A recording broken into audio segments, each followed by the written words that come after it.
Nós vamos ler a partir do versículo 36, mas eu quero que a gente leia o versículo 1 e o versículo, um pedacinho do 11 e do 13, só para poder contextualizar. Opa, olha quem está entrando aí também, Samuel Monteiro. Deixa ele conectar, a gente já começa a leitura.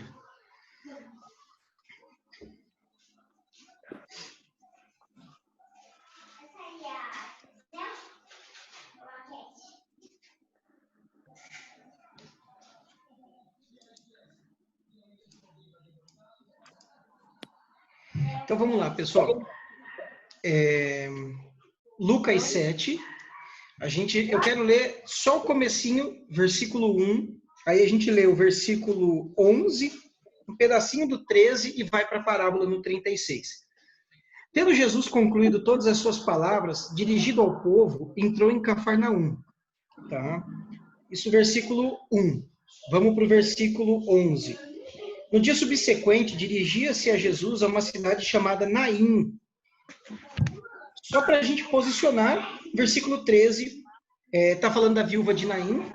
Vendo-a, o Senhor se compadeceu dela e disse, não chores. Chegando, tocou no esquife e, parando os que o conduziam, disse ao jovem, eu te mando, levanta-te. Até aí, só para a gente ter um contexto, tá? Aí vamos para o 36, que é onde começa a nossa reflexão de hoje. A pecadora que ungiu os pés do Senhor, e dentro dessa perícope tem a parábola do bom samaritano. A parábola dos dois devedores, tá? Convidou um dos fariseus para que fosse jantar com ele. Jesus, entrando na casa do fariseu, tomou lugar à mesa. E eis que uma mulher da cidade, pecadora, sabendo que ele estava à mesa na casa do fariseu, levou consigo um vaso de alabastro com unguento. Estando por detrás a seus pés, chorando, regava-o com suas lágrimas e o enxugava com seus próprios cabelos e beijava-lhe os pés e os ungia com unguento. Ao ver isso, o fariseu que o convidara disse consigo mesmo, se esse fosse profeta, bem saberia quem e qual é a mulher que lhe tocou, porque ela é pecadora. Dirigiu-se Jesus ao fariseu e lhe disse, Simão, uma coisa eu tenho a te dizer. Ele respondeu, dize, mestre. Certo credor tinha 2 devedores. Um lhe devia 500 denários e o outro 50. Não tendo nenhum dos 2 com que pagar, perdoou-lhe a ambos. Qual deles, portanto, amará mais? Respondeu-lhe Simão, suponho que aquele a quem mais perdoou. Replicou-lhe Jesus, julgaste bem. E voltando-se para a mulher, disse Simão, vê essa mulher? Entrei em sua casa, você não me deu água para os pés, porém essa me regou os pés com as lágrimas e os enxugou com seus cabelos. Não me deste ósculo. Ela, entretanto, desde que eu entrei, não cessa de beijar os meus pés. Não me ungiste a cabeça com óleo, mas esta com bálsamo ungiu os meus pés. Por isso eu te digo, perdoado-lhe são os muitos pecados, porque ela muito amou. Mas aquele a quem pouco se perdoa, pouco ama. Então disse para a mulher, perdoados são os seus pecados. Os que estavam com ele na mesa começaram a dizer entre si, quem é este que até pecado perdoa? E Jesus disse à mulher, a tua fé te salvou, vai em paz. Essa parábola, na verdade, não precisa de muita explicação, né? É uma parábola muito, muito simples, mas eu gosto demais desse texto, e principalmente do contexto inteiro. A parábola em si, ela é menos relevante do que o próprio contexto, mas eu quero que a gente trabalhe nela essa noite. A primeira coisa que eu gosto de ressaltar nessa parábola, é que às vezes a gente tem uma percepção, a gente pode ter uma leitura errada dessa parábola, de que Jesus está quantificando, né, alguns pecados, né? O Guto tem muito mais pecado, ele teve uma vida muito mais torta do que a do Vitor, que sempre foi reto, santo, né, Vitor? Um querubim celeste. A gente tem esse hábito de quantificar, né? Maior dos pecadores. Bem interessante. Paulo, que era um orgulhoso de si, podia se orgulhar de si mesmo, tem essa autoanálise, né? Mas a parábola, a gente não pode trazer para a parábola essa interpretação. Porque o foco de Jesus não está em quem tinha 500 pecados ou quem tinha 50 pecados, né? O foco é outro. Mas antes disso, vamos tratar aqui um pouquinho do contexto. Por que eu fiz questão de ler que Jesus estava em Cafarnaum, entrou em Naim, tocou o esquife, né? Primeiro que assim, aqui Jesus ainda está lá no norte da região, está lá no norte, né? Ele sai de Cafarnaum, ele vai para Naim. Naim é um pouco mais ao sul, mas ainda assim é antes de Samaria, não chegou em Jerusalém, ele está lá para cima. Então esse cara, provavelmente, e aqui é mais para o início do ministério, né, de acordo com a cronologia de Lucas, dá a entender que é um pouco mais para o início, porque um pouco antes aqui, João Batista ainda manda um questionamento. Você é o que a gente está esperando? Então, está meio que no começo aqui da jornada ministerial de Jesus. A construção literária de Lucas ela é bem diferente da de João. João é mais claro, assim, na minha opinião.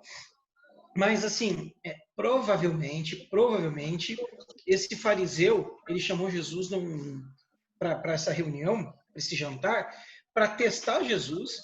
O fariseu tem um objetivo bem claro, na minha opinião. Ele quer saber se Jesus é profeta. Ele entende que Jesus é um mestre, é um ensinador, né? Um repetidor da lei. Ele é um cara que tem uma certa proeminência, né, didática. Mas estão dizendo, né? A boca miúda diz que esse rapaz aí, que anda com esse monte de Zé Ruela, né? De gente sem rumo aí, de pescador, de gente que não tem instrução, estão dizendo que esse cara seria um profeta, né? Ele ainda nem está pensando no o profeta, ele está pensando em um profeta, né? Talvez até ele esteja pensando se ele é mesmo o profeta. Mas ele chama Jesus para um teste, né? Para um questionamento. Mas por que eu faço questão de frisar que eles estão lá para o norte? Porque a revolta contra Jesus e os planos de matá-lo aconteceu mais em Jerusalém, lá os fariseus de Jerusalém. Então, apesar do certo desprezo que esse fariseu externa a Jesus, assim, o texto não deixa claro uma animosidade, até tem uma certa curiosidade e respeito aqui a Jesus, tá? Por que eu falo de Naim também? Jesus estava aqui fazendo milagres, né? Se vocês lerem os textos, os capítulos anteriores, Jesus vem fazendo milagres, vem fazendo maravilhas e tal, e provavelmente essa fama veio sendo conhecida, né, na região, né? Alguns até cogitam, eu li um comentarista bíblico, não vou lembrar qual, que eu li ou ouvi, que cogita que essa mulher que unge os pés de Jesus ouviu a respeito de Jesus através daquela mulher de Samaria de João 4. Mas aí a especulação é a gente dizer o que a Bíblia não está dizendo e o que também não faz diferença. Eu acho poético, eu acho bonito, mas é irrelevante se foi por ela ou não, né? Não é isso que torna mais ou menos importante a conversão de qualquer uma das duas, tá? Mas o interessante aqui nesse capítulo 7 é que está vindo um cortejo fúnebre, Jesus toca esse morto, né? E pelas leis, pelos rituais de purificação, cerimoniais de purificação, um mestre da lei, né? Um fariseu, enfim, que Jesus não era, não podia fazer isso, porque se ele o fizesse, ele se contaminaria. E Jesus ele vem sempre invertendo a lógica, né? Não é por eu andar, por eu tocar, por eu estar com impuros que eu me torno impuro. Ao contrário, por eles virem a mim, eu os torno puros. Então, a lógica dele com essa mulher pecadora, que possivelmente fosse uma prostituta, não dá para afirmar, tá? Ela o toca, ela se torna, ela é redimida. Ele toca no morto, o morto ressuscita. Acho que é no capítulo 8 ou 9 de Lucas, não lembro. A mulher com fluxo de sangue toca na orla do vestido dele, ela é curada, e uma mulher naquelas condições, né, no período menstrual, não podia nem sair de casa, quanto mais tocar no mestre, né? Então Jesus ele vem invertendo toda essa lógica, ele faz milagres no sábado, e o teólogo Joaquim Jeremias, ele acredita que Jesus havia ministrado algumas pregações, ou uma pregação no dia anterior, né, ou no mesmo dia, e esse fariseu falou, cara, vamos lá em casa, vamos bater um papo lá em casa, vamos, né? Eu congreguei numa igreja que o pastor trazia quase que semanalmente um pregador de fora, né? E acabava o culto, o pastor e os mais próximos, eu era um dos mais próximos, íamos na pizzaria com esse pregador, com esse pastor de fora, para comer pizza e bater papo, sabe? E ouvir um pouco mais do cara que estava lá pregando. Então, provavelmente foi isso que o fariseu fez, que o Simão fez. Ele chama Jesus, fala, vamos lá em casa jantar. Vão alguns outros com ele, né? Mas ele tinha um objetivo. Ele queria testar Jesus, né? Então, eu vou lendo algumas anotações que eu fiz aqui, né? Então, convidou um dos fariseus para que fosse jantar com ele. Jesus, entrando na casa do fariseu, tomou lugar à mesa. Ele já se posiciona. E eis que uma mulher, aí aqui é a mulher sem nome, né? Era uma mulher da cidade, pecadora. Essa é a definição que trata dela, tá? Alguns escritos antigos diziam que era uma mulher pecadora na cidade.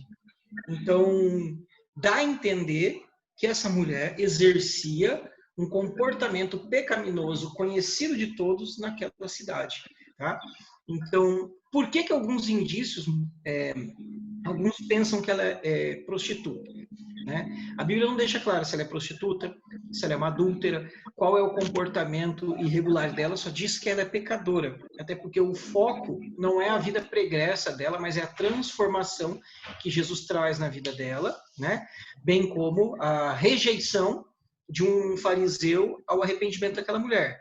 Mas, ainda assim, alguns indícios dessa mulher ser prostituta é o fato dela ser conhecida como uma pecadora na cidade, tá?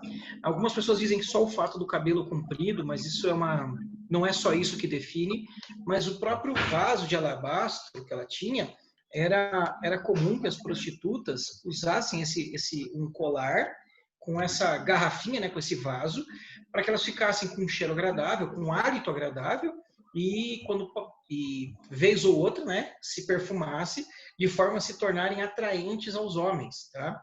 Então isso era uma ferramenta de trabalho.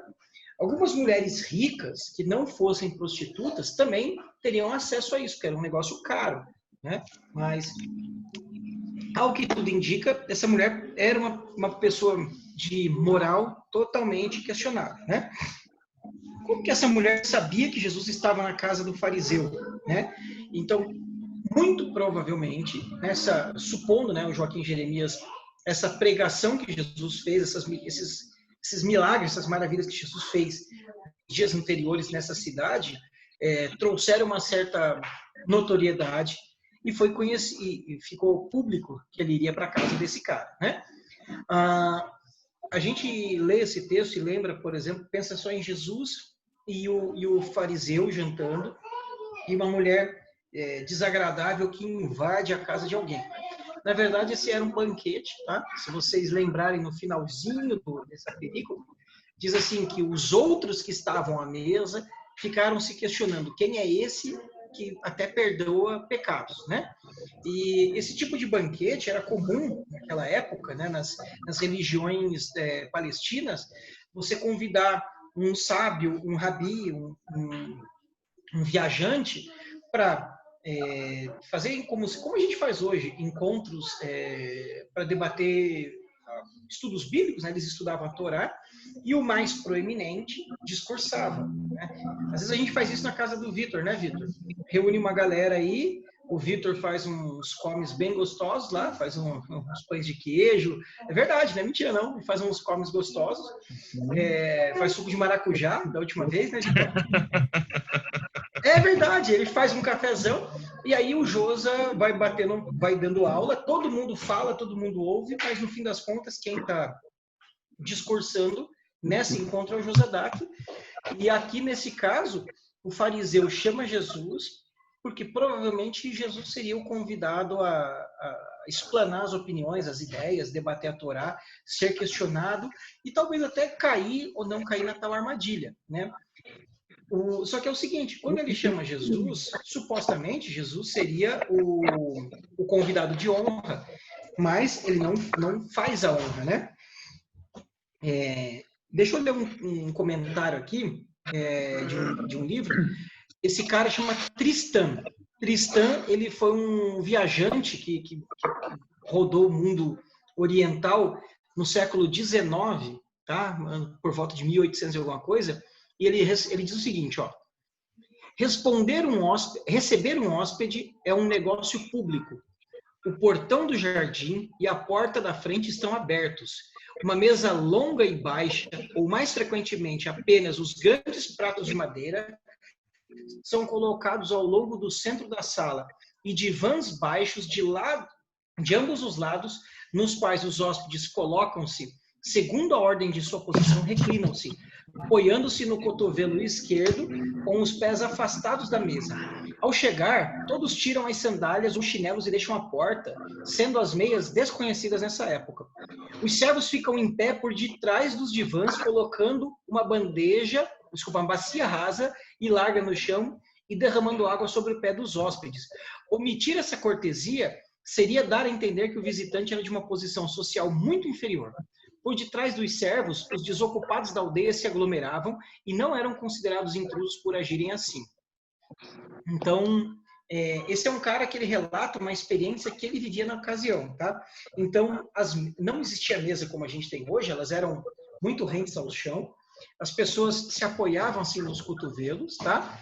Para deixar o braço direito livre para comer. Elas ficavam apoiadas no cotovelo, tá ruim a minha posição aqui, né? Mas apoiadas no cotovelo, reclinadas nessa mesa, que era uma mesa baixinha, sentados num tapete no chão, ou em divãs, ou só os pratos.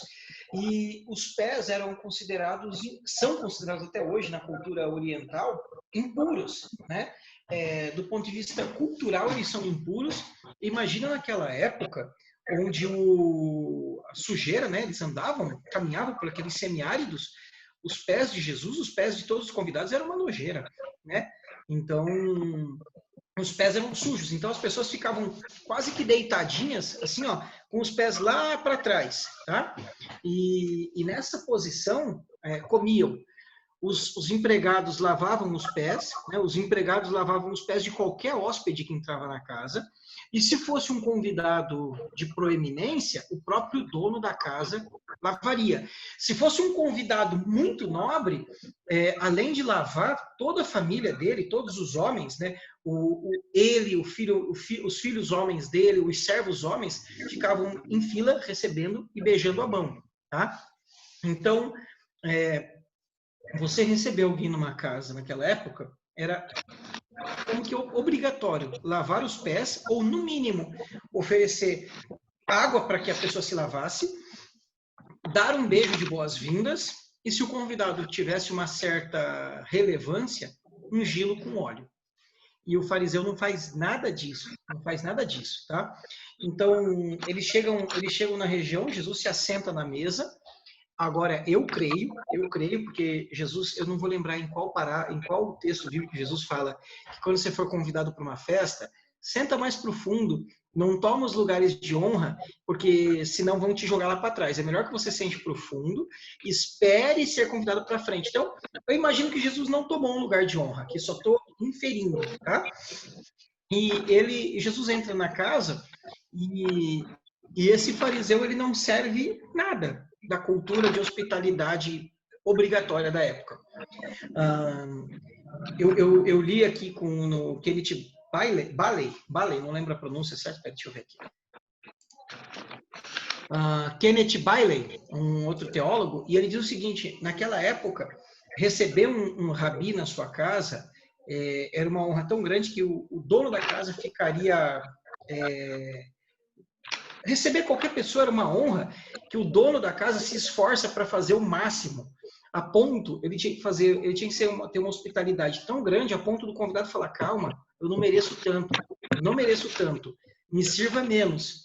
Isso era a honra de quem hospedava alguém, né? E um convidado nobre, importante, que fosse recebido com um certo desprezo, ou que não julgasse que a recepção foi boa, ele devia falar assim: olha, você não me recebeu suficientemente bem, eu vou me embora daqui.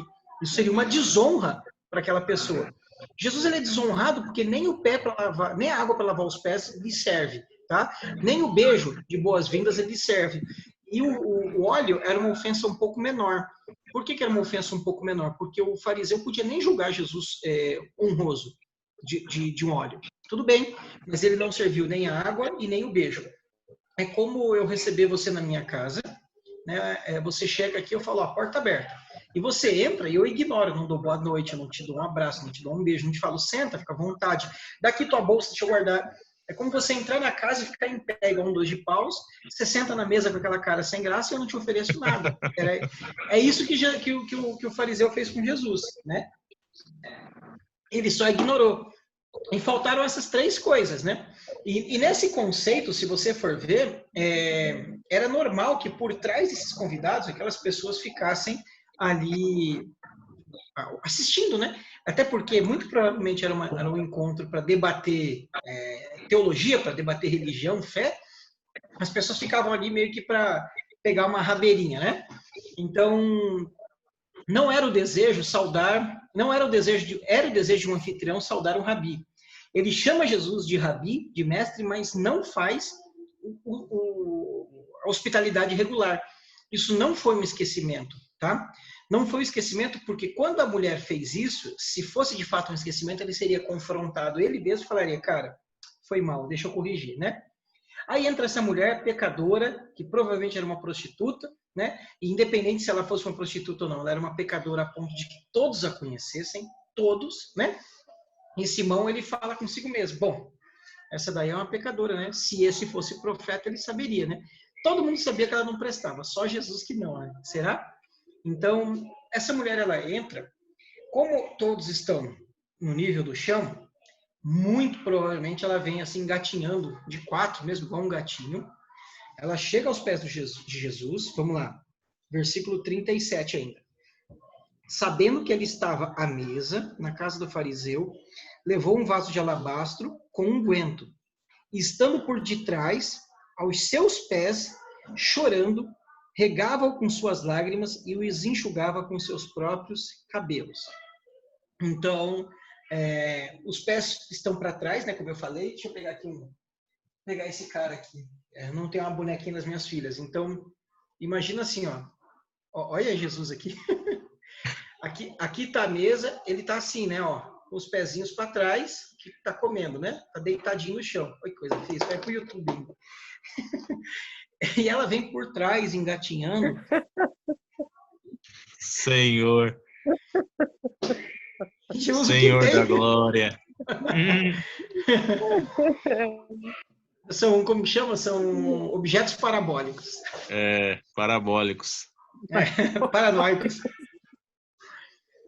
Essa mulher, ela vem gatinhando, né? E quando ela chega até Jesus, ela não começa a chorar, ou ela não vem gatinhando escondida por conta de ser rejeitada por aqueles homens, né? Porque ela era uma pessoa de uma índole questionável e tal, porque ela se constrangeu diante de Jesus.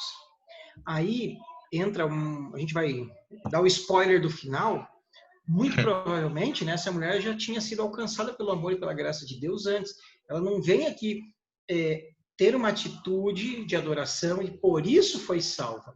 Ela veio ter essa atitude de adoração porque ela já havia sido encontrada e salva pelo Senhor. Porque não é pelas obras, não é pelo reconhecimento dela. Ela ali veio externar a gratidão daquilo que ela já recebeu. Ou, de fato, o coração dela foi constrangido naquela hora. Mas uma coisa que é interessante dessa mulher, ela veio preparada para fazer uma atitude, e ela faz três. Ela veio preparada para ungir os pés de Jesus. Ela não veio preparada para lavar os pés dele. Ela não trouxe bacia, ela não trouxe água, ela não trouxe toalha. Ela chega aos pés de Jesus, que supostamente já eram para estar limpos, né? Sendo que ele foi recebido como um rabi na casa de um observador da lei. Ela chega aos pés dele e aqueles pés ainda sujos, mas eu acho que independente da situação e talvez até também pela situação, o coração dela é tomado de um constrangimento tão grande de estar diante de Deus e reconhecer Jesus como Deus, ela começa a chorar e as lágrimas dela lavam os pés de Jesus. E aqueles pés ainda sujos, né? Porque ela lavou com lágrima, então você mistura um pouquinho de água com poeira, vira lama, né? Aqueles pés enlamaçados de Jesus, ela começa a beijar assim, repetidamente, né? Se prostrando diante de Jesus, ela já está prostrada, mas assim, do ponto de vista figurado, né? Prostrando seu coração diante de Jesus, então ela chora, lava, seca com os cabelos e unge os pés dele. Então, tudo que faltou da receptividade do fariseu, ela faz em maior honra, né? o fariseu não entregou água para a higienização dos pés. Ela lava com os pés. O fariseu não deu um beijo em Jesus. E Jesus, ele fala no final, você não me deu um beijo. E Jesus é tão surpreendentemente inteligente, e Lucas também foi tão preciso aqui, porque Jesus fala assim, olha, você não ungiu minha cabeça, você não lavou meus pés, ou não me deu água para lavar os pés, e não me deu um beijo. E ele não diz aonde que era para ele ter dado o beijo. Por quê? Porque um beijo na face era um sinal de igualdade. Então eu encontro o Vitor, dou um beijo nele e falo, cara, a gente é irmão em Cristo aqui. Se eu encontrar o Vitor, pegar a mão dele, beijar a mão dele, eu estou dizendo, cara, eu sou teu discípulo, eu sou teu aluno, você é meu mestre. Então Jesus nem cobrou que uma atitude da receptividade do beijo, dizendo, ou você beija minhas mãos, ou você beija minha face, né? Ele não foi nem recepcionado com beijo. E essa mulher, ela jamais poderia ungir a cabeça de Jesus. O fariseu poderia ungir como um anfitrião. Ela não poderia ungir a cabeça de Jesus. Ela sabe que ela é uma pecadora. Ela não tem essa capacidade, essa autorização social. Ela não poderia. Então ela se prostra aos pés. Só que o azeite que o fariseu podia jogar na cabeça de Jesus é um alimento. O azeite era algo do dia a dia, né? Era uma coisa que tinha um valor simbólico, né? Era mais pelo símbolo da receptividade. Já aquele perfume era algo caríssimo, representava um ano de salário de um trabalhador. A Bíblia diz, né, 300 denários. Se a gente pegar aquela continha que a gente fez lá da parábola do credor incompassivo e usar a mesma regra, pensar que um trabalhador normal, usando o exemplo de uma diarista, que ganha R$150 por dia, e multiplicar pelos 300, aquele perfume custava R$45 mil, aproximadamente. E não só isso, né? Se você pegar porque ali um denário é o trabalho de um operário, de um trabalhador, né? A gente está usando a referência uma diarista. 45 pau, mas só que mais que isso, aquilo lá era a ferramenta que ela usava para ficar cheirosa e atrair homens para o trabalho, se ela fosse uma prostituta mesmo, para o trabalho de prostituição dela. Então, considerando isso, fazendo não chega a ser uma aplicação, mas viajando um pouquinho no texto, ela está depositando aos pés de Jesus aquilo que era o elemento máximo da sua profissão de pecado, né? Então ela está derramando aos pés de Jesus. Você usar um unguento nobre para derramar na cabeça de alguém era feito só em caso de reis ou de alguém da casa real. E ela usa aquilo nos pés de Jesus, que é algo extremamente indigno. Então, a atitude dela eleva a percepção que ela tem de Jesus, o exemplo dela eleva a percepção de Jesus a um nível inexplicável. Porque se um rei era digno de receber de uma outra pessoa nobre uma unção na cabeça, com aquele tipo de unguento, ela faz isso aos pés de Jesus. Enquanto ela lava e beija os pés, e você beijar os pés de uma pessoa, até hoje na nossa cultura já é algo um pouco, quando não num contexto de intimidade erótica, num contexto de servilidade, né, como esse daqui, é algo de extrema humilhação. Então ela se posiciona num patamar de uma humilhação extrema, ajoelhada aos pés de um homem e beijando esses pés. E provavelmente por ela ser uma prostituta, na cabeça daqueles homens, quando ela solta o cabelo para secar, porque se ela falasse assim, Simão, me dá uma toalhinha aí para secar os pés, eles não iam entregar, eles não tinham condição de ter diálogo, né, entre essa mulher e ele. E ela seca com os cabelos, e naquela cultura, algumas exegeses dizem que o cabelo comprido era a questão da prostituição, mas independente, outras mulheres, a cultura não define só isso, mas o cabelo tinha a ver com a honra da mulher, né? Era proibido uma mulher soltar o cabelo em público, somente na presença do seu marido. Então, uma mulher soltar o cabelo era um sinal de erotismo, igual se ela baixasse a blusa e mostrasse os seios em público. Então, aquelas pessoas, aqueles homens, alguns, assim, não dá para inferir, talvez até vissem essa cena com um certo grau de erotismo, de promiscuidade, mas ela está fazendo aquilo no sentido de honra. Olha, a minha dignidade, a pouca que eu tenho ainda, só serve para debruçar os pés do Senhor. né? Tem um trecho, acho que é do Talmud, eu li aqui nos estudos, que diz que como que o sacerdote evitava pensamentos impuros a respeito de uma mulher. Se ele tomasse ela pelos braços, tinha que tomar cuidado para não rasgar a roupa a ponto de aparecer os seios. E da mesma forma, tomar cuidado a ponto de, enquanto ele puxasse ela, se fosse em algum tipo de condenação, sabe, de apedrejamento, enquanto ele puxasse ela pelos braços, não soltar o cabelo, porque se o cabelo ficasse solto, geraria na cabeça do sacerdote pensamentos impuros. Então, naquela cultura machista ocidental, oriental da época de Jesus, uma mulher de cabelo solto e uma mulher de seios à mostra tinha o mesmo nível de erotismo. Então, essa mulher, ela toma uma atitude bastante ousada. Ela já era pária da sociedade, ela já era proscrita da fé. Provavelmente, depois daquilo, ela seria ainda mais, né? Quem tem um coração quebrantado, olhando aquilo, fala, caramba, essa mulher, ela está tão arrebentada emocionalmente, se reconhecendo pecadora, que ela abriu mão de qualquer convenção social, né? Mas, vamos lá, versículo 39. Ao ver isso, o fariseu que o convidara, disse consigo mesmo, se este fosse profeta, bem saberia quem e qual é a mulher que lhe toca, porque ela é pecadora. Então, nesse aqui ele faz dois julgamentos. Ele exprime a opinião farisaica dele para duas pessoas, né? Para Jesus, esse aí não é profeta coisa nenhuma, e essa mulher é uma pecadora. E se ele fosse um profeta, ele saberia que ela é pecadora e ele não deixaria ela tocá-la. E essa palavra tocar no original, ela dá dá um entender de pôr fogo, assim, de incendiar, e até mesmo, não num contexto sexual, mas numa coisa não digna, sabe? Uma coisa indigna. E aí entra de novo aquela questão das leis, das regras de purificação cerimonial e de purificação moral e ética, né? Da mesma forma que um rabi não podia tocar num morto, não podia tocar numa mulher nos dias das regras menstruais, ele se tornaria impuro, também não poderia caminhar, não poderia ter contato com pessoas moralmente impuras, porque eles se tornariam impuros. E Jesus, ele mostra através da prática que o contato com ele transforma o impuro no puro, e não ele em impuro, né? De toda forma, Deuteronômio 23:18, não precisamos abrir, ele diz que o dinheiro de uma prostituta não era para ser depositado no altar, porque ele é indigno.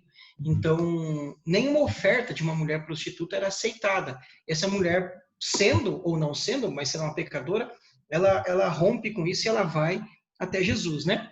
Então, deixa eu só dar uma olhada nas anotações. Em ausência da hospitalidade, Jesus ele poderia sair reclamando, mas ele prefere calar e aguentar. Jesus ele foi um bom convidado. Lá na frente ele vai reclamar, mas de uma forma educada. Ele poderia ter ido embora, né? Deixa eu só ver aqui. 40. Vamos lá. Aí Jesus ele pega e fala para ele aqui, versículo 40. Dirigiu-se Jesus ao fariseu e lhe disse, Simão, uma coisa eu tenho a te dizer. E ele disse, dize, mestre. Então, Jesus ele faz essa interpelação, fala, posso falar? Porque até agora, na mesa, Jesus ele havia sido um convidado e até agora ele estava em silêncio. Ele estava quietinho, aguardando a oportunidade de falar. Então, essa frase, ela pode denotar duas coisas. Ou uma mudança brusca no ambiente, na cultura oriental, Vitão, né? Na cultura oriental, uma mudança brusca no ambiente, tipo, vou falar uma coisa que vocês não vão gostar agora. Ou aquela pessoa que está quieta o tempo todo e fala, posso eu falar agora, nesse momento? E aí o fariseu diz, fala, mestre. Né? Quando ele diz isso, fala, mestre, ao que tudo indica, ele não está sendo irônico, sarcástico, ele entende realmente Jesus como um professor, né? Um explicador da lei. Mas assim, ele acabou de dizer, esse cara não é profeta, então pode ser só um professor, né? Pode ser um pregador, alguém que conhece. De toda forma, eu acho, se não estou enganado, que está no capítulo anterior, que João Batista vem pregando e anunciando e falam que os fariseus rejeitaram, né, essa pregação a respeito disso. Então ele entende Jesus um mestre, mas não um profeta, né? Aí Jesus diz assim, ó: certo credor tinha 2 devedores. Um lhe devia 500 denários, outro 50. Não tendo nenhum dos dois com que pagar, perdoou-lhes a ambos. Qual deles, portanto, amará mais? Então Jesus ele já começa com a parábola é tão curtinha, e ela é interessante que ela é bem profunda, né? Uma pessoa, ele é credor, ele tem crédito com as demais. E tem 2 pessoas que devem. Uma deve 500 dinheiros, outra deve 50. E ele não está quantificando, ele só diz o seguinte: os 2 não tinham condição de pagar. Nenhum dos 2 conseguiria saldar a dívida. E independente do tamanho da dívida, se um credor quisesse executar essa dívida a cabo, né? Assim como a gente viu em Mateus 18, ele poderia tomar algumas atitudes um pouco mais severas. Independente se eu devo 500 ou devo 50. Nenhum dos 2 tinha condição de pagar. Ele foi lá e falou: olha, os 2 estão perdoados. Quem que você acha que vai amar mais?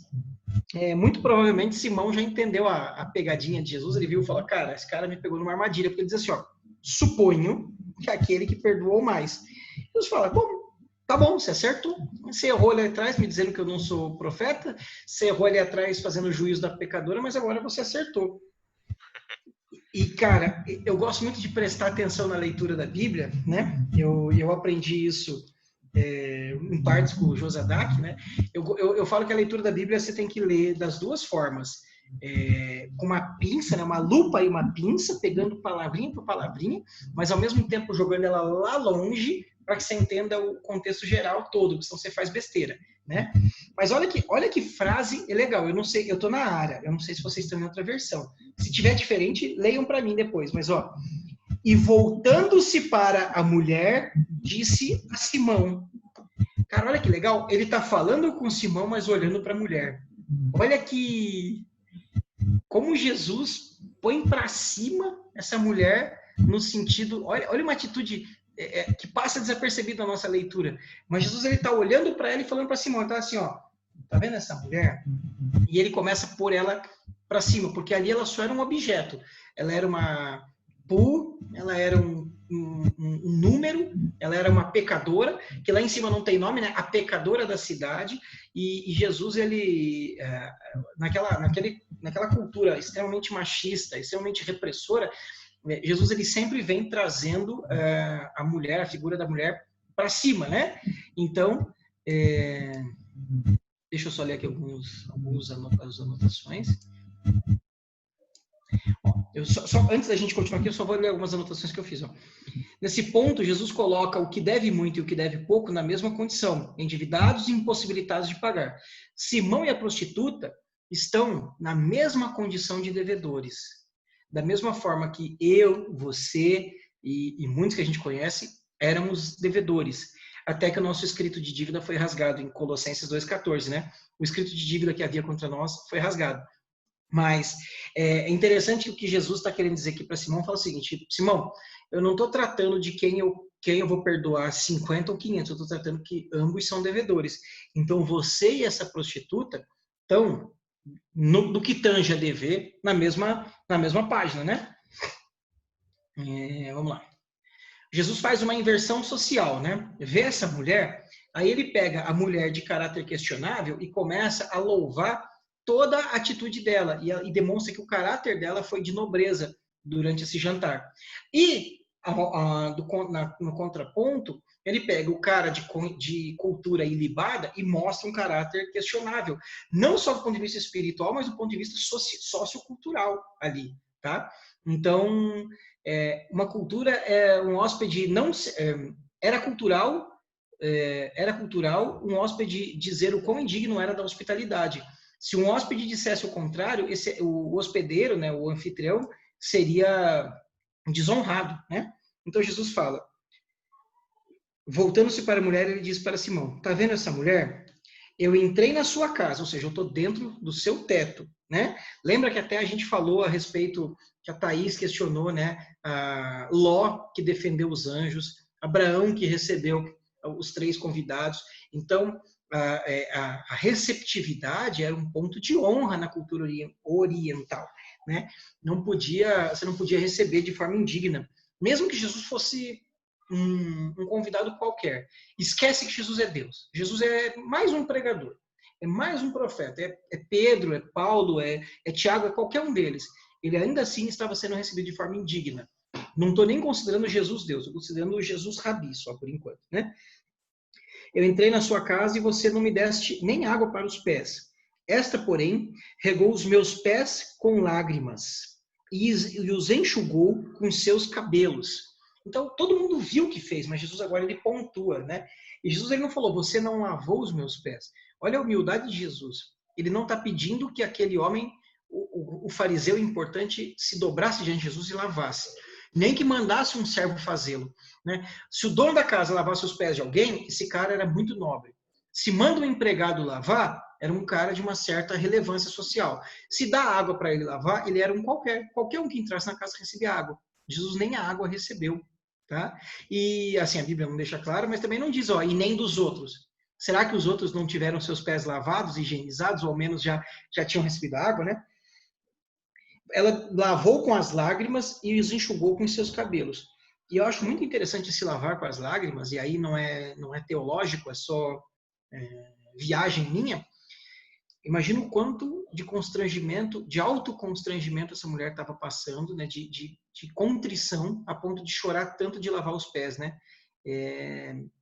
Eu não sei se vocês já tiveram assim uma crise de choro incontrolável na presença de Deus em alguma situação que você não consegue nem sequer falar. Você cai num estado assim fugiu a palavra, mas não é choro, mas quando você está chorando compulsivamente, né? Se você lembrar a palavra, fala aí, mas ela está nesse estado, né? Fala aí, Vitão. Não é angústia? Angústia também, mas tem uma palavra que é sinônimo de chorar muito. Enfim, ela tá chorando copiosamente. Assim, precisa de um sábio aí, né? Valeu, Samuca. Ela tá chorando copiosamente a ponto de que ela não consegue se conter e ela ignora todo o risco, todo o contexto de julgamento e cultural que estava ao redor dela. Ela se debruça, vamos lá, né? Aí ele diz, você não me deste ósculo. Ela, entretanto, desde que eu entrei, não cessa de beijar os meus pés. Então, essa mulher provavelmente já estava ali cercando Jesus. Quando ele entrou, ela foi para cima dele, né? Não me ungiste a cabeça com óleo, mas essa, com bálsamo, ungiu os meus pés. Olha que legal que eu falei lá. Jesus diz que ele não deu água para os pés e não deu óleo para a cabeça. E não deu beijo. Jesus ele não precisa dizer aonde, em qual nível você me reconhece. Isso é contigo. Né? Isso é com você, Simão. Você não me deu beijo nem no rosto para dizer que eu sou um igual ao teu, nem nas mãos para dizer que eu sou um rabi, e nem nos pés para dizer que eu sou algo acima, né? Você simplesmente me ignorou. Você não me recebeu. Eu estou aqui dentro da sua casa, mas eu não fui recebido, né? Jesus ele coloca assim numa grade, né? numa linha, numa planilha, né? As comparações do que um deveria ter feito e do que o outro fez, do que um deveria ter feito e o outro fez, né? Por isso eu te digo, perdoado lhe são os muitos pecados, porque ela muito me amou. Mas aquele a quem pouco se perdoa, pouco ama, né? E aí que entra a confusão da parábola, né? E da história, enfim, né? Às vezes a gente tem o conceito de dizer, olha, essa pessoa que teve uma vida um pouco menos perdida, distorcida, né? Arrebentada, ela se encontra com Jesus, né? Às vezes alguém que viveu a vida inteira na fé, se afastou um pouco, ou realmente teve um encontro com Deus, mas ela não se arrebentou tanto. Ela não vai ter assim, um sentimento de gratidão imensa. Mas a questão aqui sobre os muito pecados, ou os pouco pecados, os 500 e os 50, está muito mais com a minha própria percepção a respeito de quanto eu devo, né? De quanto eu sou falho, de quanto eu sou pecador, né? Essa mulher, ela chegou tão arrebentada diante de Jesus, entendendo que talvez os 500 era pouco pelo que ela devia mais do que os 500, que ela não consegue fazer outra coisa, a não ser se prostrar, chorar, ungir, beijar e externar a salvação que já foi alcançada nela, né? E outra coisa que é importante, que Jesus fala lá no final, né, tua fé te salvou, é para que não fique parecendo que essa atitude dela essa externalização do que ela fez conferiu a ela a salvação. Na verdade, isso foi só o reflexo da salvação que a alcançou, né? Então, vamos lá. Os pecados dela já foram divinamente perdoados. Eles eram muitos, por isso ela ama muito. Mas o pouco pecado não é a vida de quem não teve uma vida distorcida, mas é uma percepção errada que me faz, a minha autojustificação, né? Que me faz pensar que eu não sou tão necessitado dessa graça, né? Uma coisa que é importante lembrar, numa das aulas que a gente teve aqui, lembra que a religião judaica era uma religião templocêntrica, focada no sacrifício, e durante o período de exílio, eles não tinham templo, eles não conseguiam fazer sacrifício, eles trocaram a prática do sacrifício pela prática da leitura e observância da lei. E a própria leitura e observância da lei trazia para o fariseu um senso de autojustificação e de perdão. Então, esse fariseu, que é um homem legal, né? Se você pensar assim, a prostituta está errada, ele é o cara que todo mundo deve respeitar, né? Ele é um honrado, respeitoso, observador da lei. Esse cara, ele não precisa ser perdoado. A vida dele já é uma vida de perdão pela prática da lei, né? Então, isso para ele já era, não estou julgando especificamente o Simão, mas os fariseus tinham essa cultura. O fato de eu ser um observador da lei, um ensinador da lei, isso em si já me traz o perdão, não. Eu já não tenho pecado. Eu já sou um justo em virtude disso, né? Ele não julga que tem pecado porque ele é justo, né? Às vezes nós nos julgamos tão dignos e por isso mesmo não temos pecado, né? Ele não amou muito, por isso... Calma aí, eu anotei aqui, calma lá. Ele não amou muito e por isso, na opinião dele, ele não tinha necessidade de muito perdão, né? Ela foi perdoada de algo que julgava muito pesado, por isso ela amou muito, né? O grande amor é prova de que os muitos pecados foram perdoados e não o inverso, né? Então, esse grande amor dela para com Jesus é o perdão dos muitos pecados e não porque os muitos pecados foram perdoados que ela... Não que os pecados foram perdoados porque ela amou. Voltando aqui, o raciocínio. A salvação, né, dela veio em primeiro lugar de Deus e ela devolveu em amor, e não o contrário. Não é ela amando Deus e Deus devolvendo a salvação, né? O pastor Samuel uma vez falou um negócio bem interessante, eu vou tentar lembrar mais ou menos Desculpa, pastor Eduardo, né? Eu confundi o pastor Eduardo com o pastor Samuel, que eles são meio parecidos, né? Pastor Eduardo é metodista. Eduardo é da Metodista, Samuel da Antioquia, e tem o pastor Samuel que está aí também, da Batista, que está sem carinha aí. Mas o pastor Eduardo, ele disse, né, sobre a ceia, né, que quem come e bebe indignamente, ele estava batendo um papo comigo sobre essa passagem da ceia, né? Quem come e bebe indignamente, come e bebe para sua própria condenação e tal, e ele foi falar para mim o que é ser o indigno da mesa, né?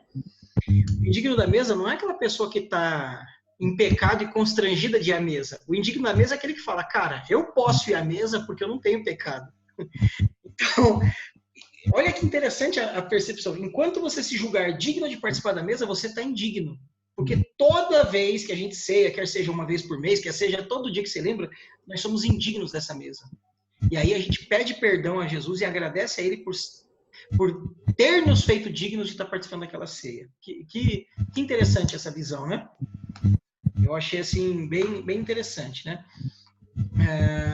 A respeito de quem ama pouco e pouco é perdoado, está ligado com a percepção de uma baixa necessidade de perdão.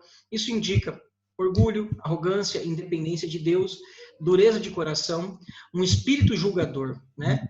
E frieza. Simão viu aquela mulher se prostrando e ainda foi capaz de dizer, isso é tudo mentira, essa mulher é pecadora, né? Imagina aquela cena toda, né? E você olha aquilo tudo e você fala, isso é pecado. E hoje foi interessante que eu acordei refletindo sobre isso. Acho que, para mim, a parte que mais pegou foi isso. Eu tenho alguns pregadores de internet aí, alguns hereges de internet que me irritam tanto. Seu herege favorito. Meus hereges favoritos. Mas alguns não são nem esses picareta de dinheirista, não. Não é o cara do chapéu, não são esses aí. Alguns são caras que me desagradam por uma questão de teologia. E hoje, tomando banho, eu estava refletindo sobre isso e pensando, cara, se o cara tá com um coração honesto, fazendo a obra de Deus, ou ali as expressões dele são genuínas, o coração dele, Deus é quem deve trazer o julgamento, devido ou não, né? E com relação a essa mulher, aquela mulher estava prestando um culto sincero para Deus no coração dela, e aquelas pessoas em volta estavam julgando, ou pelo menos Simão estava julgando. E aí eu lembrei de Filipenses 4:8, né? Quanto mais, irmão, tudo que é verdadeiro, tudo que é honesto, tudo que é justo, tudo que é puro, tudo que é amável, tudo que é de boa fama, se há alguma virtude, algum louvor, nisso pensai.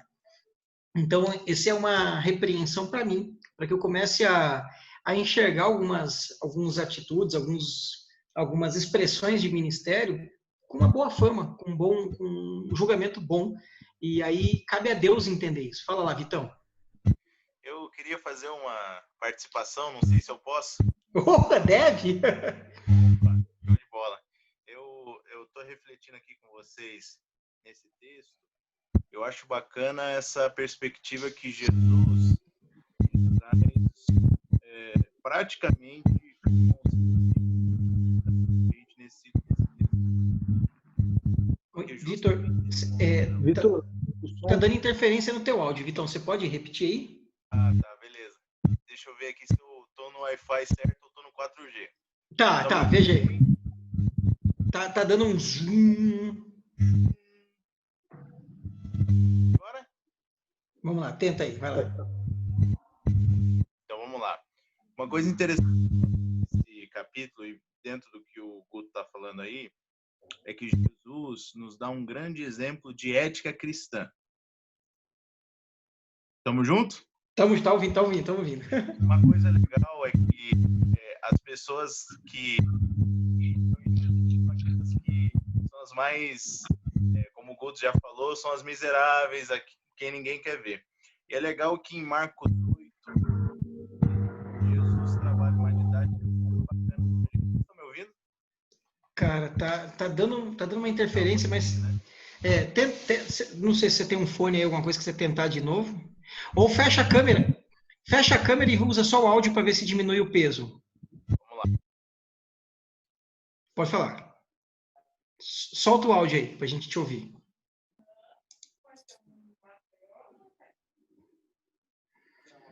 O duro é que a gente não consegue ver agora se ele tá falando. Mas ele tá Ele ouvindo. fechou o microfone. Ele fechou o microfone. Vitor, Fechou o abre o microfone, profeta. Eu mudei de lugar aqui. Vamos ver se vai dar certo. Ah, tá. Vamos lá. Vamos lá. Uma coisa que o Guto falou, eu achei interessante. Vocês estão me ouvindo aí? Tamo. É que Jesus nos mostra um conceito importante de ética cristã e um conceito pastoral muito legal. E fazendo um paralelo com outro evangelho que está em Marcos,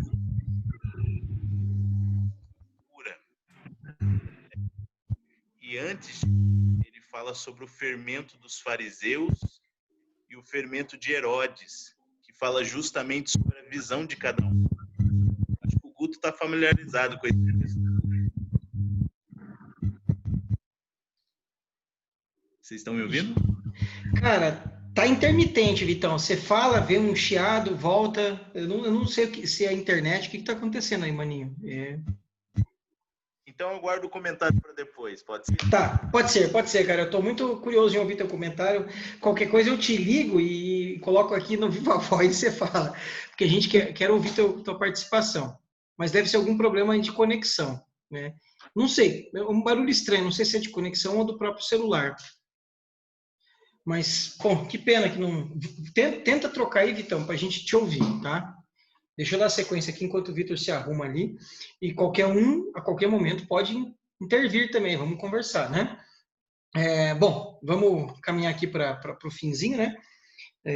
Então, Jesus disse à mulher, perdoados estão os teus pecados. E os que estavam com eles à mesa começaram a dizer entre si, quem é esse que até pecados perdoa, né? Então é um banquete, claramente é um banquete, tinham várias pessoas. Os caras até agora, ninguém se expressa e ficam questionando quem é esse que até pecados perdoa. Então Jesus, ele várias vezes, quando ele expressa o perdão para alguma pessoa, as pessoas se sentem constrangidas, né? Inclusive, quando ele cura um paralítico, ele fala, perdoados são, os caras falam, poxa, quem é ele para perdoar? Ele fala, o que é mais difícil dizer? Levanta e anda ou perdoados estão os seus pecados? Mas para que vocês saibam que o Filho do Homem tem poder para perdoar pecados. Então ele expressa de uma forma, pela atitude que ele é Deus, ele pode perdoar os pecados e curar é o menos difícil para ele, vamos dizer assim, né? Curar é fácil, perdoar o pecado depende realmente de uma contrição de coração, né? E Jesus disse para a mulher, a tua fé te salvou. Então, a Bíblia é tão perfeita aqui para deixar bem claro para nós que a salvação não veio através das atitudes dela, né? Jesus, ele conferiu a ela a salvação. Ele disse para ela que ela foi alcançada pela salvação e despediu-a em paz, né? Ela que estava vivendo aquele conflito tão pesado naquela janta, ele mandou ela embora em paz. E o que é interessante é que Lucas e nenhum outro evangelista, nada, diz o que aconteceu da vida dessa mulher e nem da vida desse Simão, né?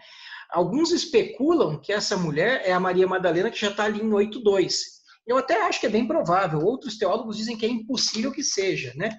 Eu não acho que assim que seja impossível. Eu acho que é bem provável que ela seja a Maria Madalena, que acompanhou Jesus por muitos anos no ministério. Agora, o que eu penso é o seguinte, independente de quem ela seja, se foi a Maria Madalena ou se só é uma pecadora que teve esse único encontro com Jesus e a Bíblia não tratou mais dela.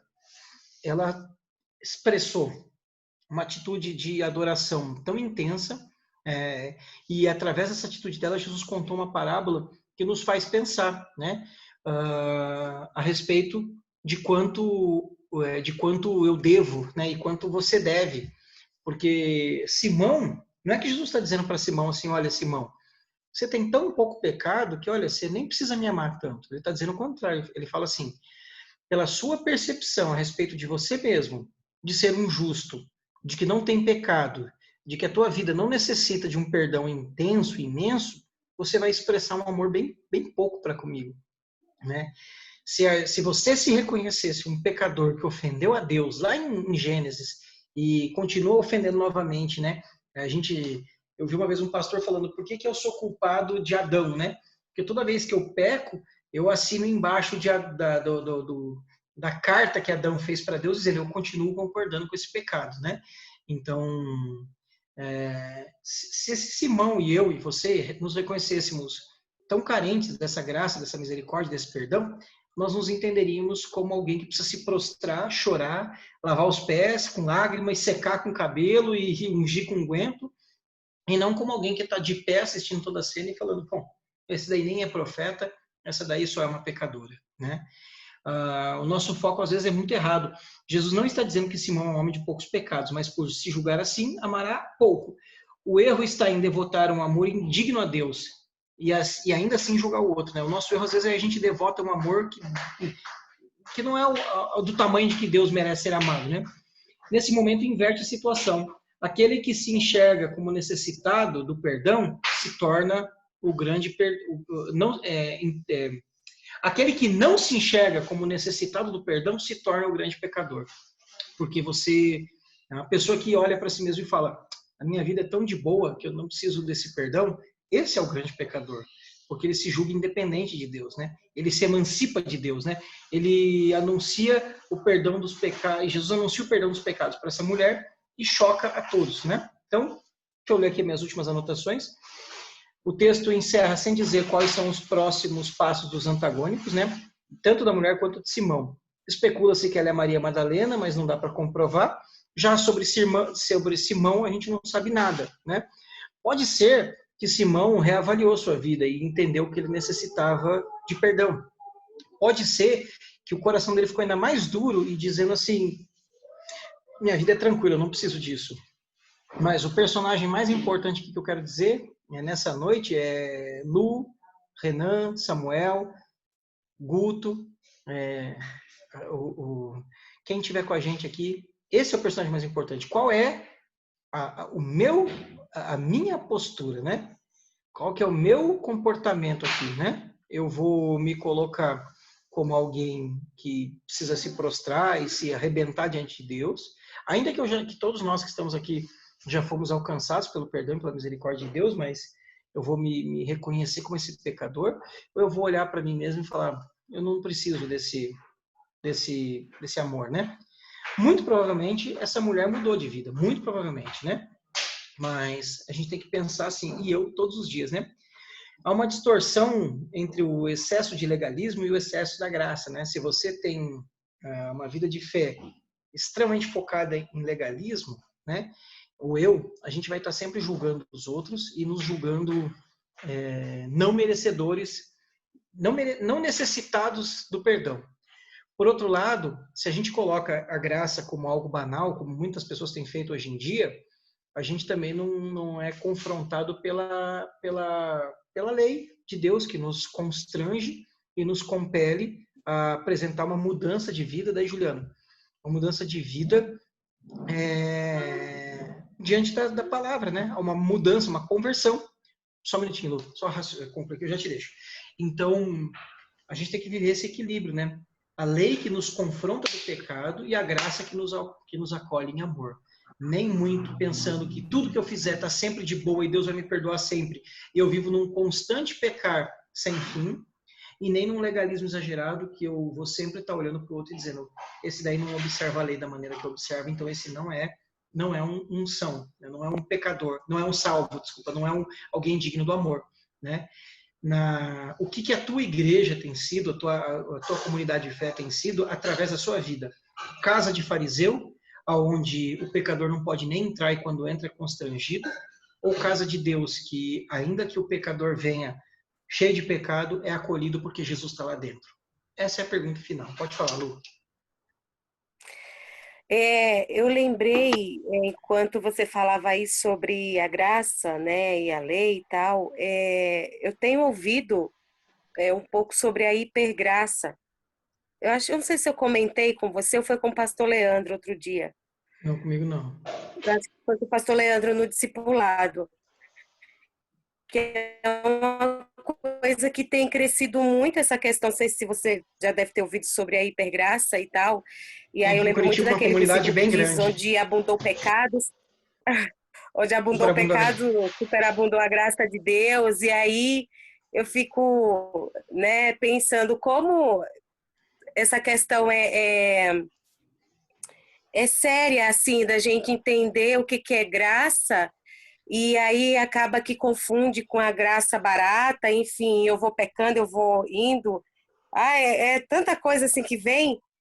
E eu até falei outro dia com o pastor Leandro, no discipulado, que ultimamente eu tenho parado de ouvir algumas pregações, muito poucas, por conta dessas muitas vozes que traz uma certa confusão. Uhum. Nesses dias, então, de pandemia, eu falei, eu me recuso, eu só estou me restringindo a ler a palavra, participar do discipulado, do culto, da escola dominical, porque dá uma confundida bem legal. Uhum. Então, isso, onde abundou o pecado, superabundou a graça, mas Paulo, ele continua, é que assim, ó, é aquilo que eu falo, lê a Bíblia, primeiro que você lê com tendencioso, né? Primeiro a gente tem que lembrar que a Bíblia não foi escrita em capítulos, em versículos. A gente, né, na modernidade, nós organizamos assim para facilitar. Mas quer ver, ó, pegando esse texto que você falou, eu tinha até colocado isso na minha leitura, tá? Mas eu não acabei até esquecendo. Mas deixa eu achar aqui, só para a gente ver aqui, legal? Romanos 5. Romanos 5, finalzinho de Romanos 5, né? Cadê? Não, será que eu errei aqui? Peraí.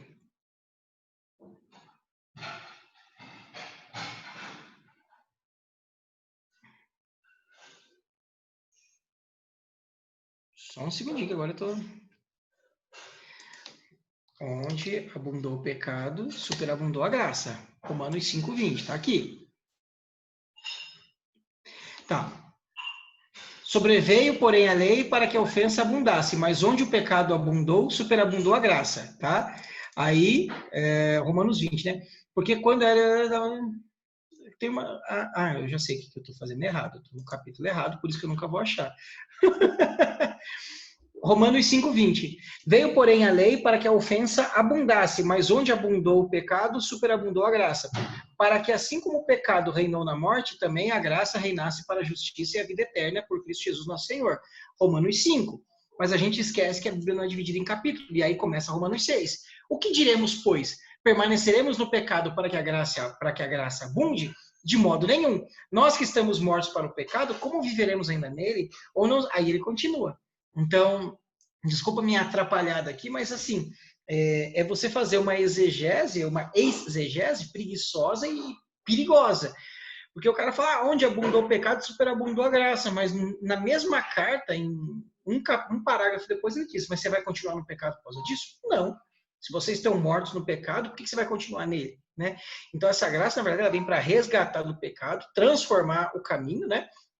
Transformar a tua jornada e você mudar a rota.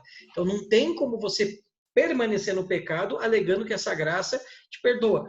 O pecado é acidente de percurso, não é prática de vida, né? E assim, eu não estou me fazendo o santo aqui, eu estou me colocando no mesmo patamar, porque assim, a palavra me confrontou demais, né? Quem sou eu nos dias de hoje? Aquele que está se achando extremamente indigno de se chegar a Deus ou aquele que está se achando tão digno que nem precisa se chegar a Deus, né? E tanto um quanto o outro carecem da misericórdia de Deus, né? Vamos pensar que Jesus, ele não tem preconceito, né? A gente sempre gosta de dizer que Jesus comia com pecadores, né? Com publicanos e pecadores, mas nesse caso, o Simãozão lá também é um pecador. E o confronto de Jesus é também para que o Simão reflita a respeito de si mesmo e, quem sabe, venha encontrar salvação através do arrependimento, né? Então, da mesma forma que Jesus não tem preconceito com a prostituta, ele não tem preconceito com relação ao Simão, ele tem pós-conceito, ele está vendo a atitude de Simão e ele questiona, ele bate de frente. Mas, com certeza, se o Simão falar assim, vou mudar minha conduta e vou me arrepender, ele vai receber e vai amar da mesma forma, assim como foi Paulo, né? Que se transformou no grande evangelista e no autor de metade do Novo Testamento.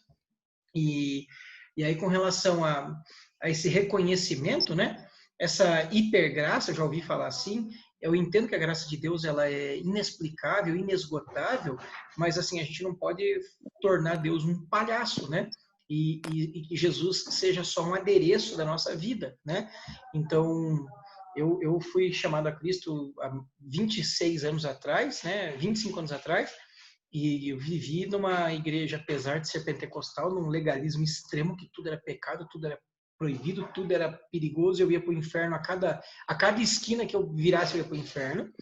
E quando a gente se liberta disso, a gente tende para um outro extremo, que nada mais é pecado, que tudo é relativo, e que Deus é o cara bacanão, Jesus é quase que um hippie, pregando ideologias de vida leve e acolhedora. Sim, ele ama, mas a palavra de Deus, ela nos confronta para uma transformação, uma mudança. Né? Jesus, ele nunca disse que a pessoa tem que se arrepender antes de vir, mas ao vir, se arrependa e mude, né? Então, nem é o legalismo e nem é essa graça barata, né? É a lei que confronta, que nos mostra quão errado nós estamos, e a graça que encobre o pecado, que nos perdoa e nos acolhe, né?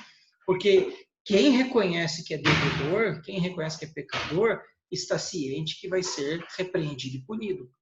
Se eu julgo que eu não sou merecedor, não sou digno da punição e da repreensão, eu tô um legalista comigo mesmo dizendo, disso eu escapo, né? Então, a nossa resposta é o seguinte, todos pecaram, destituídos estão da graça de Deus, e o salário do pecado é a morte. Como Deus não nos confere a morte e sim a vida, nós falamos, poxa, como Deus é misericordioso em estender para mim uma graça imensa, maior do que a condenação que eu merecia. Essa é a conclusão dessa pequena parábola e esse texto que é pequeno em tamanho, mas é profundo demais. Alguém mais? Juliano, Samuel, Renan, Lu, se o Vitão voltar, Vitão.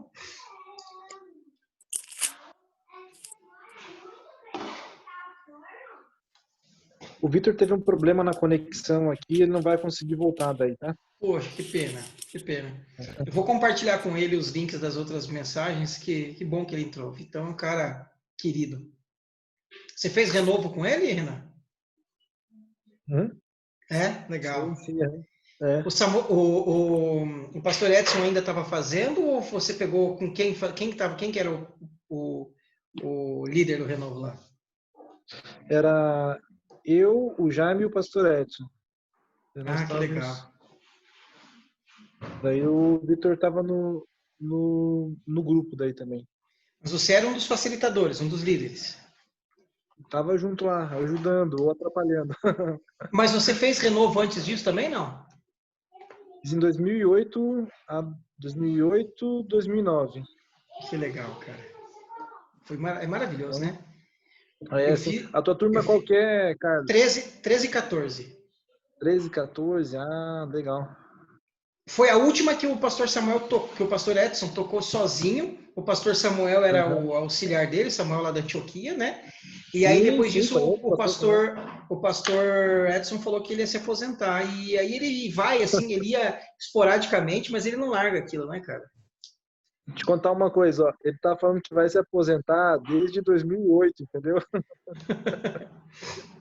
Ele disse que agora até se aposentou, mas olha, se falar de abrir um grupo de renovo, capaz dele largar a aposentadoria e voltar lá para ativa aí, do jeito que ele é. Cara, aquilo é impactante de um jeito que é absurdo, né, cara? É absurdo. É muito. Você fazia lá em São Bento também? Lá na chácara de São Bento? Eu também, isso, lá em São Bento. Então, comendo no Rancho do Mendonça. Grande Rancho do Mendonça, é. Julianão, tem que te levar um dia lá, Juliano. Está acompanhando aí, tá um pouco, deve estar conseguindo acompanhar o Rancho do Mendonça, lá é sensacional, Juliano. Você come até fica triste. Opa, barato, quero conhecer. E barato, hein? Eu faço parte de um motoclube aqui no Bacaxiri. Agora eu tô sem moto, tive que vender. Mas agora, como tá tudo fechado, a gente ia só no Dia dos Namorados a gente ia almoçar lá no Mendonça, mas daí no fim nem deu, porque tá tudo fechado.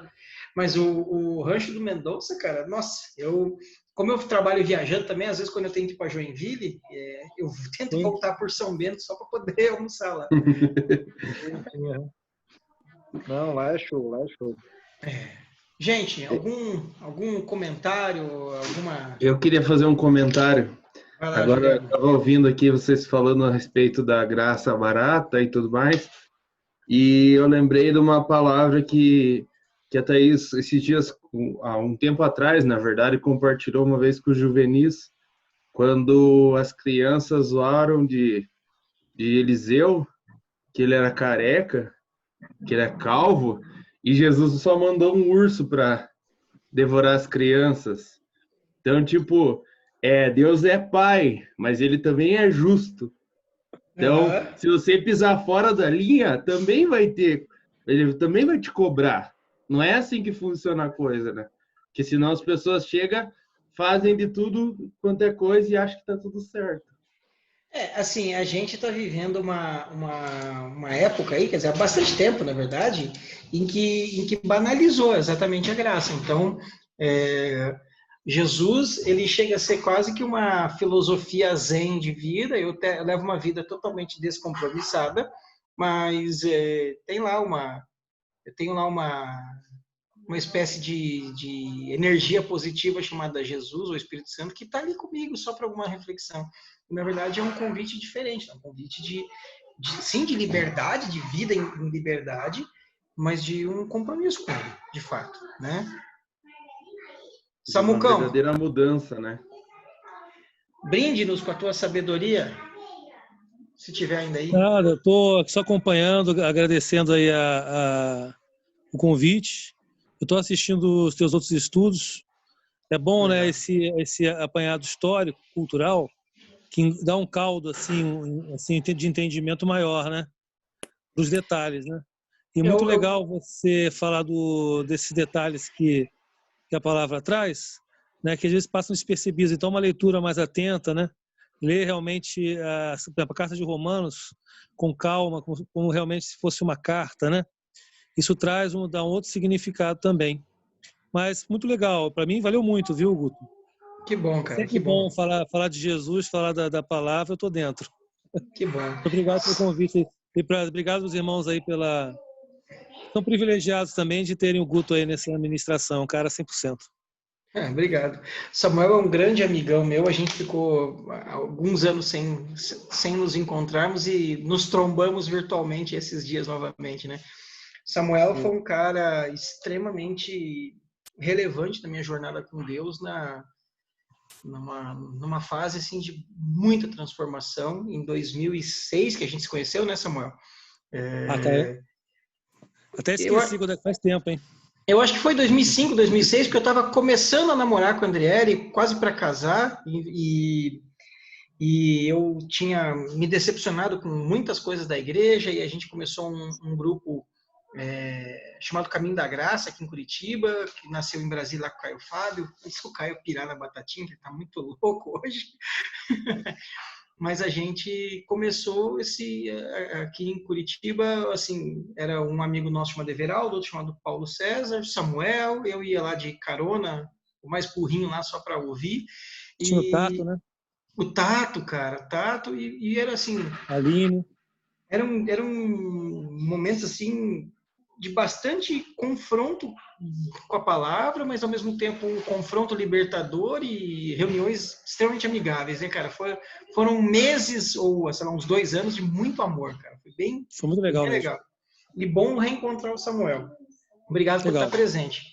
Gente, alguém mais? Algum comentário? Algum acréscimo? Questionamento? Dúvidas? Daqui 15 dias a gente tem outra. Querem sugerir a outra parábola